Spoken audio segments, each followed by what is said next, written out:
హిందూ సంప్రదాయంలో ఫస్ట్ నైట్ను శోభనం అంటారు. ఈ శోభనానికి కొన్ని ప్రత్యేకతలు ఉండేవి. కొన్ని ప్రాంతాల్లో దీన్ని కాళ్ళగోళ్ళు అని కూడా అంటారు. కాళ్ళకున్న గోల్డ్ కట్ చేయడానికి కాళ్ళగోళ్ళు అంటారు. సో ఈ శోభనానికి ప్రత్యేకంగా పువ్వులు, మంచి వాసన వచ్చే సెంట్స్, తర్వాత బెడ్రూమ్లో కొన్ని స్వీట్లు పెట్టేవాళ్ళు. ఈ స్వీట్ అర్థం ఏమిటి అంటే, కొద్దిపాటి స్వీట్ తిన్నా ఆకలి ఆగిపోతుంది. సెటేటీ సెంటర్ అని బ్రెయిన్లో ఒకటి ఉంటుంది, అది ఫుల్ఫిల్ అయిపోతుంది. మీరు ఒక ప్లేట్ నిండా బిర్యానీ తిన్నా, ఒక చిన్న లడ్డు ముక్క తిన్నా, కానీ అదే బిర్యానీ తింటే ఆయాసం అవుతుంటుంది, దాహం వేస్తుంటుంది. శృంగారంలో కన్నా కూడా దాహం వేయడం, వీటి మీదనే కాన్సన్ట్రేషన్ పోతుంది. అలా కాకూడదని రకరకాల స్వీట్లు పెట్టేవాళ్ళు. అల్లుడు గారికి ఏది ఇష్టమో తెలియదు కనుక 4 రకాల స్వీట్లు పెడితే అందులో ఏదో ఒకటైనా వారు తింటారని. సామాన్యంగా శృంగారం శోభనం అయిన తర్వాత 3 రోజులు 3 రాత్రులు కంపల్సరీ శృంగారం చేయాలనుకునేవాళ్ళు. వేరే ఊళ్ళకి వెళ్ళకూడదు అనే ఒక చిన్న కాన్సెప్ట్ ఉండేది. ఆ 3 రోజులు కూడా విచిత్రం ఏమిటంటే, శోభనం అనేది అమ్మాయి ఇంట్లో జరుగుతుంది, అబ్బాయి ఇంట్లో కాదు. ఎందుకు అంటే, అమ్మాయికి తన సొంత ఇల్లు ఉన్నప్పుడు మా వాళ్ళు ఉన్నారు అన్న కాన్ఫిడెన్స్ ఉంటుంది, తల్లిదండ్రులు అదే ఇంట్లో ఉంటున్నారని. అదే అత్తవారింట్లో వెళ్ళి అక్కడ శోభనం జరిగితే ఇదివరకు చిన్నప్పుడే పెళ్ళిళ్ళు అయ్యేవి. చైల్డ్ మ్యారేజెస్కి ఏమిటంటే, బ్రిటిష్ కాలంలో one of the governors made a rule, ఎవరైతే 13 years దాటి పెళ్లి కాకుండా ఉంటే వాళ్ళంతా కూడా they are equal to prostitutes. కనుక వాడి సోల్జర్స్ కెన్ హ్యావ్ సెక్స్ అని వాళ్ళే ఈ రెడ్ లైట్ ఏరియాని కూడా సృష్టించారు. అంతకుముందు ఏమిటంటే, సోల్జర్స్ వాళ్ళకి ఎవరింట్లోకి వెళ్ళి ఆ అమ్మాయి మీద అఘాయిత్యం చేయడం, వాళ్ళు గొడవ చేయడం ఇవన్నీ జరుగుతూ ఉంటే గుర్తింపు కోసం అని రెడ్ లైట్ పెట్టించాడు వాళ్ళు. సో 13 ఏళ్ళు రాగానే పెళ్లి కాకుండా ఉంటే అమ్మాయి ప్రాస్టిట్యూట్ అని అనుకొని చేసేవాళ్ళు. అందుకోసమని చైల్డ్ మ్యారేజెస్ చేయడం వల్ల అమ్మాయికి ఇంకా మెచ్యూరిటీ పూర్తి రాకపోతుండే. దానికి తోడు అత్తవారింట్లో వెళ్ళిన తర్వాత అక్కడ ఫస్ట్ నైట్ అయితే అమ్మాయికి ఏమన్నా ఇబ్బంది సైకలాజికల్గా ఉంటుందని అమ్మాయి వాళ్ళ ఇంట్లోనే ఈ శోభనాన్ని జరిగించేవాళ్ళు.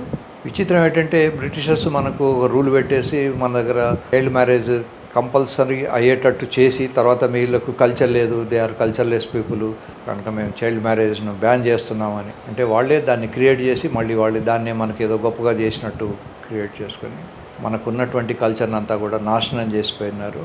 వాళ్ళు చేసిన ఒకటే ఒక మంచి పని ఏమిటంటే స్కూల్స్ పెట్టడం.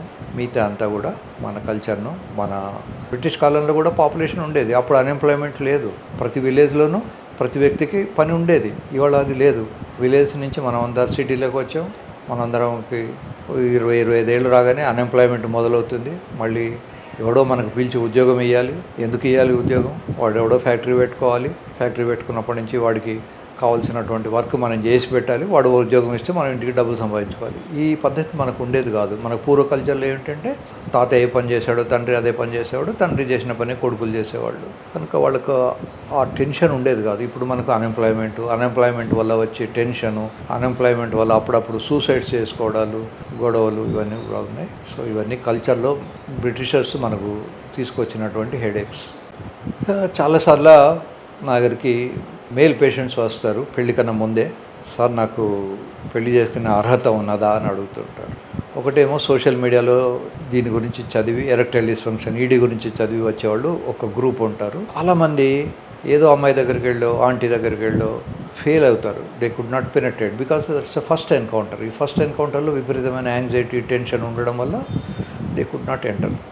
అప్పటి నుంచి వాడికి మనసులో ఒక రకమైనటువంటి బాధ, ఒక టెన్షన్ మొదలవుతుంది. పొరపాటున ఈ అబ్బాయిది అంగం కనుక ఎంటర్ కాలేకపోతే అమ్మాయి అంటుంది, నీ అంగం చిన్నగా ఉంది అని. వాడికి పిచ్చి లేసిపోతుంది, నా అంగం చిన్నగా ఉంది, నేను చిన్నగా ఉంది, నాకు చిన్నగా ఉంది అని. చిన్నగా కన్నా కూడా ముఖ్యంగా కావాల్సింది గట్టిదనం. Not the length, it is the strength. ఎంత గట్టిగా ఉండాలి? అవసరం అనుకుంటే 500 గ్రాముల బరువును కూడా అది మోయగలిగి ఉండాలి. అంత రిజిడ్గా ఉన్నప్పుడు మాత్రమే బేజనల్ ఇంట్రాయిటస్లోకి ఎంటర్ అవుతుంది. అలా చేయలేని వాళ్లకు కౌన్సిలింగ్ ఇస్తాము, వయాగ్రా లాంటి ట్యాబ్లెట్స్ ఇచ్చి చూస్తాము. తర్వాత ప్లాస్టిక్ మోడల్స్ ఉంటాయి అమ్మాయిలవి, వాటితో శృంగారం చేయించి చూస్తాము. ఇవన్నీ కూడా ఫెయిల్ అయినప్పుడు వాళ్ళకు సర్జరీస్ కూడా ఉంటాయి. పినల్ ఇంప్లాంట్ సర్జరీ అని ఇంప్లాంట్ సర్జరీ చేస్తారు. బట్ పినల్ ఇంప్లాంట్ సర్జరీ వల్ల చాలా నష్టాలు కూడా ఉంటాయి. ముఖ్యంగా సెన్సేషన్ తగ్గుతుంది, సెన్సరీ పార్ట్ బాగా తగ్గిపోతుంది. న్యాచురల్ మెథడ్స్లోనే శృంగారాన్ని చేయడం అనేది మంచిది. న్యాచురల్ మెథడ్స్ ఫెయిల్ అయిన వాళ్ళకి మాత్రమే ఇది. యూజువల్గా 40-50 years వచ్చిన తర్వాత వైఫ్ చనిపోయో లేదా సెకండ్ మ్యారేజ్ చేసుకోవాల్సిన అవసరం వచ్చో ఉన్న వాళ్లకు ఈ పినల్ ఇంప్లాంట్ అనేది బాగా యూస్ఫుల్.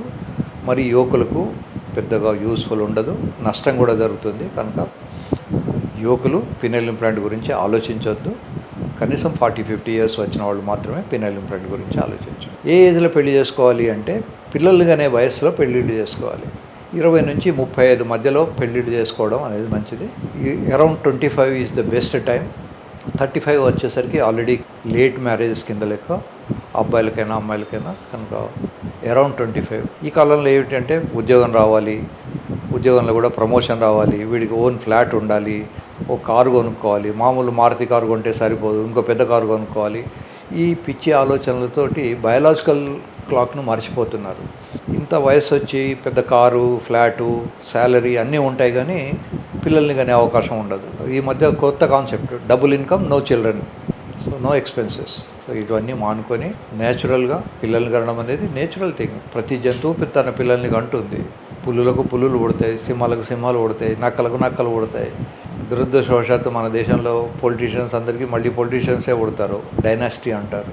ఎవరో ఒకళ్ళు రేర్గా మోదీ లాంటి వాళ్ళు పేరెంట్స్ పొలిటీషియన్స్ కాకుండా వాళ్ళకున్న ప్రతిభతోటి పైకి వస్తారు. బట్ ఇన్ జనరల్ మన దేశంలో చాలా రాష్ట్రాలలో డైనాసిటీ. వాడి తాత పొలిటీషియన్ కనుక వీడు, తండ్రి పొలిటీషియన్ కనుక వీడు పొలిటీషియన్, అంతే. వాడికి ఉన్న అర్హత ఏంటంటే ఆ ఇంట్లో పుట్టడం, ఆ ఇంట్లో పొరపాటున కుక్కగా పుట్టినా కూడా వాడికి కూడా ఓటేయడానికి మన వాళ్ళు రెడీగా ఉంటారు. So it is our bad luck.